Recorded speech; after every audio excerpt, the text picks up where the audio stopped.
ഇപ്പോൾ താങ്കൾ പറഞ്ഞ ജിജോ പറഞ്ഞ വളരെ പ്രധാനപ്പെട്ട ആ പ്രസംഗത്തിൻ്റെ ഒരു ഭാഗം കാണേണ്ടതുണ്ട്. ഉമർ ഫൈസി മുക്കം ഇന്നലെ മുഷാവറ യോഗത്തിന് ശേഷമാണ് പൊതുയോഗത്തിൽ വളരെ ശക്തമായി പറഞ്ഞു വെച്ചത്. എങ്ങനെയാണ് ജമാഅത്തെ ഇസ്ലാമി അപകടകരമായ നിലയിൽ ലീഗിനെ ബാധിക്കുന്നത്, ലീഗിൻ്റെ നാശത്തിലേക്ക് അത് പോകുന്നു എന്ന ഒരു പരസ്യമായ വിമർശനവും മുന്നറിയിപ്പും അദ്ദേഹം നൽകി. ആ ഭാഗം കണ്ടുകൊണ്ട് ശ്രീ സജീവൻ കൂടി നമ്മൾക്കൊപ്പമുണ്ട്. ശ്രീ അബ്ദുള്ള, ശ്രീ സജീവൻ, അതുപോലെ തന്നെ ഡോക്ടർ ഹുസൈൻ രണ്ടത്താണി, അതുപോലെ ശ്രീ ജിജോ, ഞങ്ങളുടെ മലപ്പുറം പ്രതിനിധി സ്വാലിഹ്, എല്ലാവരും ഈ വിഷയത്തിൽ വളരെ സജീവമായി ഈ ചർച്ചയിൽ വ്യത്യസ്ത തലങ്ങളിൽ നിന്നുകൊണ്ട് അവരുടേതായ അഭിപ്രായങ്ങൾ പറഞ്ഞുകൊണ്ടേയിരിക്കുകയാണ്. ഉമർ ഫൈസി മുക്കം ഇന്നലെ പറഞ്ഞത് കേൾക്കാം. അവര് ലീഗിനെ നശിപ്പിക്കല്ലോ, അവർ വഞ്ചത പോലെ ഉള്ളിൽ കൂടെയാണ് കയറി നശിപ്പിക്കുക, അറിയൂല.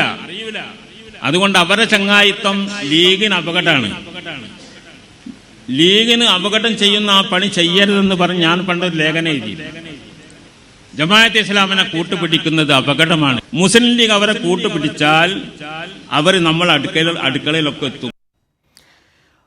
ഞാൻ ശ്രീ സജീവൻ ഉണ്ടെന്ന് എനിക്കറിയാം. ഞാൻ താങ്കളിലേക്ക് വരുന്നതിന് മുമ്പ് ശ്രീ അബ്ദുള്ള, 2006 ഒരു അനുഭവം പറഞ്ഞത് ജിജോ ഇവിടെ ഞാനത് ആവർത്തിക്കുന്നില്ല.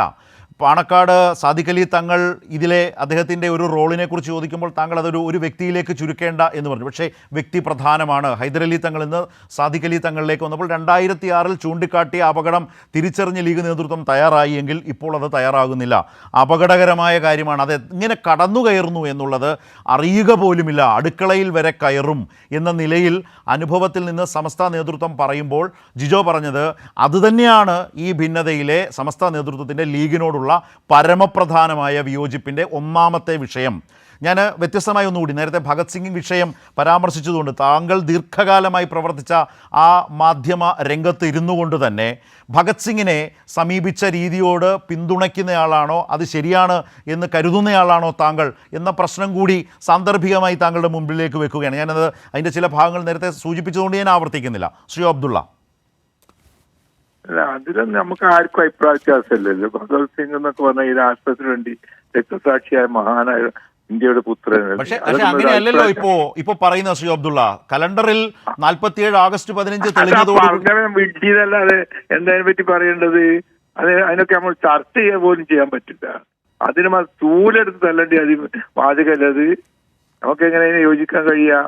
ഇവിടെ പ്രശ്നം. പക്ഷേ ശ്രീ അബ്ദുള്ള, ഞാൻ ഒന്ന് തോന്നരുത്, പക്ഷെ അത് അത്തരം അതൊരു വിടുവായത്തമാണ് എന്ന് താങ്കൾ പറയുന്നു. ചൂലെടുത്ത് തല്ലേണ്ടതാണെന്ന് പറയും. പക്ഷേ അത്തരം കാര്യങ്ങൾ അവഗണിച്ചു പോയാൽ ഇതിനിയും പറഞ്ഞുകൊണ്ടേയിരിക്കും. പറഞ്ഞാണ് ആളുകളുടെ ഇടയിലേക്ക് ഈ തെറ്റായ കാര്യങ്ങൾ, കളവായ കാര്യങ്ങൾ, വ്യാജങ്ങൾ സത്യമായി ഈ സത്യാനന്തര കാലത്ത് സംഭവിക്കുന്നത് അങ്ങനെയാണല്ലോ. സത്യം ചെരുപ്പിട്ട് വരുമ്പോഴത്തേക്കും നുണ 100 വട്ടം ലോകം ചുറ്റിക്കഴിയുമെന്ന് പറഞ്ഞതിൻ്റെ കൃത്യമായ ഉദാഹരണമാണ്. നിരന്തരം പറഞ്ഞുകൊണ്ടിരുന്നാൽ ഇതുതന്നെയാണ് ശരിയെന്ന നിലയിലേക്ക് ആളുകളുടെ ഉള്ളിൽ കയറുന്ന പ്രചാരണ രീതിയിൽപ്പെട്ടതാണ്. അതിൻ്റെ വളരെ നികൃഷ്ടമായ തെളിവാണിത്. അതുകൊണ്ട് തന്നെ അത് പറയാതെയും മിണ്ടാതെ എങ്ങനെ പോകും?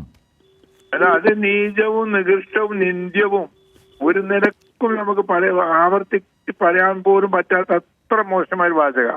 ആ കാര്യത്തിൽ താങ്കളോട് 100% യോജിക്കുന്നുണ്ട്. ഇവിടുത്തെ പ്രശ്നം എന്താന്ന് പറഞ്ഞാല്, പക്ഷെ അതെന്താണ്, അത് ഒരു മാധ്യമത്തിന്റെ എഡിറ്റോറിയൽ നയവും നിലപാടുമായി ജനങ്ങളുടെ മുമ്പിൽ അവതരിപ്പിക്കുന്നു എന്നുള്ള അപകടം കൂടി അതിലില്ലേ? ഉണ്ട്, തീർച്ചയായിട്ടും ഉണ്ട്. അത് ആ രീതിയിൽ തന്നെ അതിനെ കൈകാര്യം ചെയ്യണമെന്ന് വെക്കുകയാണെങ്കിൽ ചില്ലറ രീതി പറഞ്ഞാൽ പോരാ. അപ്പോ ആ എഡിറ്റോറിയൽ നയം ഇതാണെന്ന് ജനങ്ങളോട് വിശദീകരിക്കുന്ന ഒരു മാധ്യമം ചെയ്യേണ്ടത് എന്താണ്? ഒരു തിരുത്തലിന് വിധേയമാകണോ? ആ തിരുത്തൽ നടത്തേണ്ടതുണ്ടോ? ഉത്തരവാദിത്വമുള്ള ഒരു മാധ്യമമാണെങ്കിൽ പൊതുസമൂഹത്തോട് അതിനനുസരിച്ച് തിരുത്തി പറയാൻ മാധ്യമം തയ്യാറാകേണ്ടതുണ്ട്. മാധ്യമം എന്നത് ഞാൻ ഉദ്ദേശിക്കുന്ന ആ മാധ്യമത്തെയാണ്. പറഞ്ഞു വരുമ്പോൾ പേരൊന്നായി പോകുമല്ലോ. ഞാൻ മാധ്യമം എന്നാണ്. ഞാൻ ദീർഘകാല മുഖപ്രസംഗം ചെയ്ത പത്രമാണത്. ഇത്തരം വിവരക്കേടിൽ നിന്ന് രക്ഷപ്പെടുത്താനായിരിക്കും ദൈവം എന്നെ അതിൽ നിന്ന് മാറ്റി നിർത്തിയത്. അല്ലാതെ എന്താ അതിനെ പറ്റി പറയേണ്ടത്? ഇത് മഹാഭാഗ്യം അവിടുന്ന് അകലം ബാധിച്ചതിന്.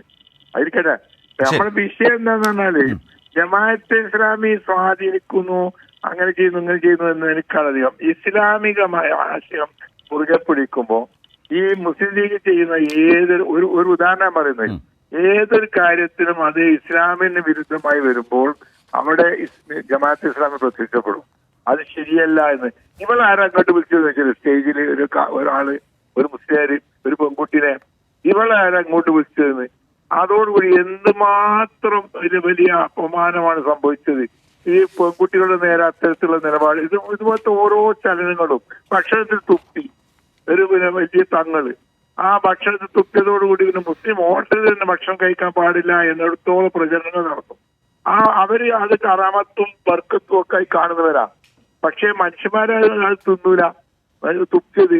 ഇങ്ങനത്തെ കുറെ കാര്യങ്ങൾ ഇസ്ലാം വിരുദ്ധവും എന്നാൽ ആചാരത്തിന്റെ ഭാഗമായി ഈ സമസ്ത കൊണ്ടു നടക്കുകയും ചെയ്യുമ്പോൾ അവിടൊക്കെ ജമാഅത്ത് ഇസ്ലാമിയുടെ സാന്നിധ്യം എന്ന് പറയുമ്പോൾ ഇസ്ലാമിന്റെ സാന്നിധ്യമാണത്. ഇസ്ലാം അതിനൊക്കെ എതിരെ ഇത്തരത്തിലുള്ള കാട്ടിക്കൂട്ടലുകളും ബർക്കത്ത് പറയലും ഇതുപോലെ എന്താ പറയാ വലിയ വലിയ മഹാന്മാരെ വർണ്ണിക്കുന്നതിന് ഭാഗമായിക്കൊണ്ട് തങ്ങന്മാരെ തുപ്പലും മേവി വാരിതേക്കലും ഒക്കെ.